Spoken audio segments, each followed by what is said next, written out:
হয়েছে। ইসলাম প্রতিষ্ঠিত করতে যাইয়া আমার নবী, দিনের নবী, রাহমাতাল লিল আলামিন নবীজি উহুদের ময়দানে দন্তন মুবারক শহীদ করলেন। কত পাথরের আঘাত খাইলেন, নিজের শরীর থেকে রক্ত মুবারক ঝরাইছেন। এরপরেও কোনোদিন উম্মতের জন্য বদদুয়া করে নাই, এরপরেও কোনোদিন উম্মতের জন্য বদদুয়া করে নাই। আমার নবী হলেন রহমতের নবী।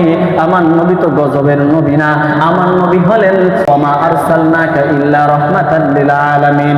আমার নবী হলেন ওয়ামা আরসালনাকা ইল্লা রাহমাতাল লিল আলামিন।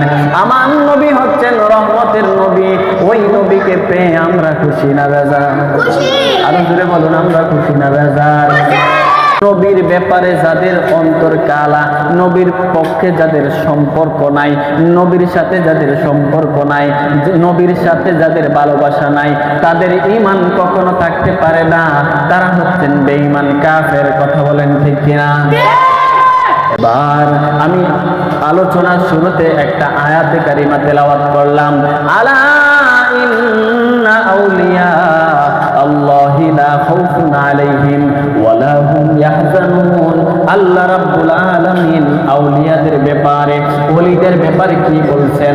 আলা অর্থ সাবধান, ইন্না নিশ্চয়ই, আউলিয়া আল্লাহ, আল্লাহর ওলিদের কোনো ভয় নাই, আল্লাহর ওলিদের কোনো চিন্তা নাই, আল্লাহর ওলিদের কোনো টেনশন নাই।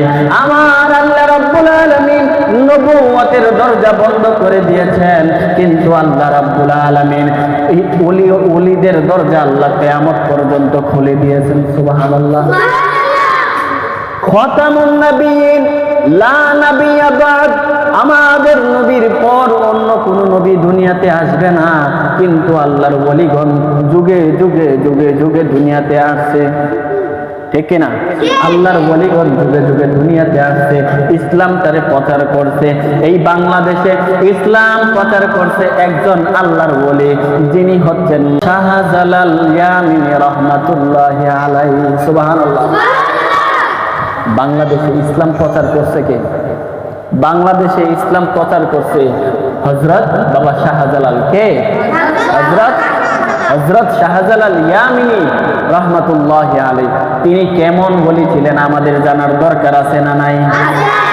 তিনি ছিলেন একদম গরিব বংশের একটা লোক।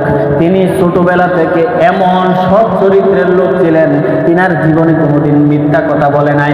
তিনি যখন ছোট ছিলেন, তিনার আম্মা আব্বা দুজনে ইন্তিকাল করেছেন।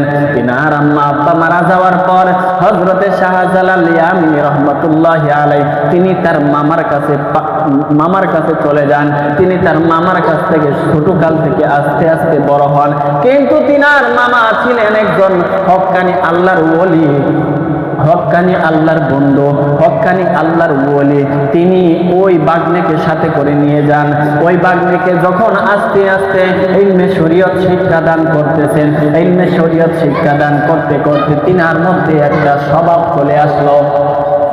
হযরতে শাহজালাল ইয়ামিনী রাহমাতুল্লাহি আলাইহি ছোটবেলা থেকে কখনো মিথ্যা কথা বলে নাই। কি করে নাই? মিথ্যা কথা বলে নাই। কখনো কারো সঙ্গে ঝগড়া বিবাদ করে নাই, কখনো কারো উপর মিথ্যা অপবাদ দেয় নাই। তিনি সব সময় একদম চুপ থাকতেন, কারো সঙ্গে বেশি কোনো কথা বলতেন না। এমন একজন আল্লাহর বান্দা হযরতে শাহজালাল ইয়ামিনী রাহমাতুল্লাহি আলাইহি। তিনি যখন ছোট ছিলেন, তিনার মামা যখন তার 12 বছর বয়স হয়েছে, কত বছর?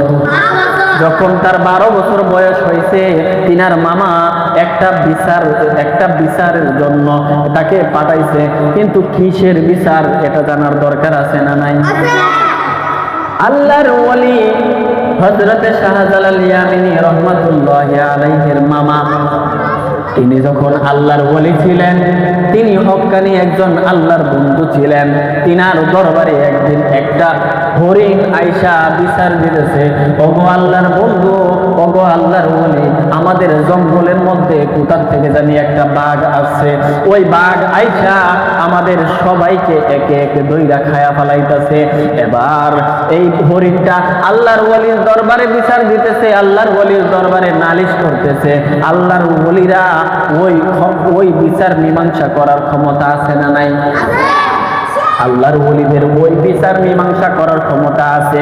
আল্লাহর ওলির দরবারে যখন হরিণটা বিচার দিতে লাগলো, এবার হরিণটা বলতেছে ওই বাঘটা আমাকেও খাওয়ার জন্য প্রতিজ্ঞা করছে, আমার ছোট ছোট বাচ্চা আছে, ওই বাচ্চাগুলাকে খাওয়ার জন্য প্রতিজ্ঞা করছে, এর একটা বিহিত করা দরকার, এর একটা বিচার করা দরকার। এবার আল্লাহর ওলি হযরত শাহজালাল ইয়ামিনী রাহমাতুল্লাহি আলাইহির মামা হযরত শাহজালাল ইয়ামিনীকে ডাক দিয়ে বলছেন, ও বাগনে তুমি এদিকে আসো, তুমি এই হরিণটার সাথে জঙ্গলে চলে যাও, এই হরিণটার সাথে জঙ্গলে গিয়ে ওই বাঘটাকে এমন ভাবে তুমি সাহায্য করবা, এই বাঘ যেন জিন্দেগিতে আর কোনোদিন তার এই জঙ্গলের ভিতরে না আসতে পারে। সুবহানাল্লাহ। এবার আল্লাহর ওলি হযরত শাহজালাল ইয়ামিনী রাহমাতুল্লাহি আলাইহি তিনি চলে গেলেন জঙ্গলের ভিতরে। তিনার বয়স কত? তিনার বয়স কত? 12 বছর। তিনার বয়স কত? তিনার বয়স হচ্ছে 12 বছর। 12 বছর বয়সে তিনি জঙ্গলের মধ্যে চলে গেলেন বাঘের সঙ্গে লড়াই করার জন্য। হঠাৎ করে যখন জঙ্গলের ভিতরে ঢুকলেন, জঙ্গলের ভিতরে যায়া দেখেন ওই বাঘটা দাঁড়ায় রয়েছে। আল্লাহর ওলিকে দেখে ভয়ে থরথর করে কাঁপতেছে ওই বাঘটা। বাঘের সামনে গিয়ে যখন আল্লাহর ওলি হযরতে শাহজালাল ইয়ামিনী রাহমাতুল্লাহি আলাইহি বাঘের চাপার মধ্যে এমন করে একটা ঘুষি দিতেন, এই ঘুষি খাওয়ার পর এই বাঘ আর কোনোদিন এই জঙ্গলের মধ্যে দেখা যায়নি। এই বিচার যখন মীমাংসা করে হযরতে শাহজালাল ইয়ামিনী রাহমাতুল্লাহি আলাইহি তিনার মামার কাছে চলে গেলেন। তিনার মামার কাছে গিয়ে বলতেছেন, বিচার মীমাংসা করে দিয়ে আসলাম, এই বাঘটাকে চিরতরে এখান থেকে তাড়াইয়া দিলাম, এই বাঘ আর কোনোদিন এই জঙ্গলের মধ্যে আসবে না, কোনো পশু পাখিকে খাইবে না। এবার আল্লাহর ওলি হযরতে শাহজালাল ইয়ামিনী রাহমাতুল্লাহি আলাইহির মামা জান বুঝতে পারলেন, যেই 12 বছরের শিশু বাঘকে গিয়ে সহায়তা করতে পারে, শাসন করতে পারে, এই লোকটা কোনো সাধারণ লোক হতে পারে না। সুবহানাল্লাহ। বাঘকে যায় কি করছে? একটা ঘুষি দিছে। এই ঘুষি খায়া বাঘ যে এই বাঘ যে এখান থেকে বাঘ যে আর কোনো সময় এখানে কি করছে না, আসে নাই। এবার আল্লাহর ওলি হযরত শাহজালাল ইয়ামিনী রাহমাতুল্লাহি আলাইহির মামা জান বুঝতে পারলেন, কিরে 12 বছরের শিশু আমার ভাগ্নে এই বাঘকে বিচার করতে পারছে, তাইলে তো সে সাধারণ কোনো ছেলে নয়, তার মর্যাদা অনেক বেশি। তিনি চিন্তা করলেন তাকে ইলমে শরীয়তের পাশাপাশি ইলমে মারিফতের এলেমও দিবেন, এলেম শিক্ষা দিবেন। ইলমে শরীয়তের পাশাপাশি ইলমে মারিফতের জ্ঞান অর্জন করার দরকার আছে না নাই? ইলমে মারিফতের জ্ঞান অর্জন করার দরকার আছে না নাই? ওই বাবা শাহজালাল ইয়ামিনী রাহমাতুল্লাহি আলাইহি অনেক লম্বা ঘটনা। ওই ইয়ামেন থেকে তিনি বাংলাদেশে আসছেন ইসলাম প্রচার করার জন্য।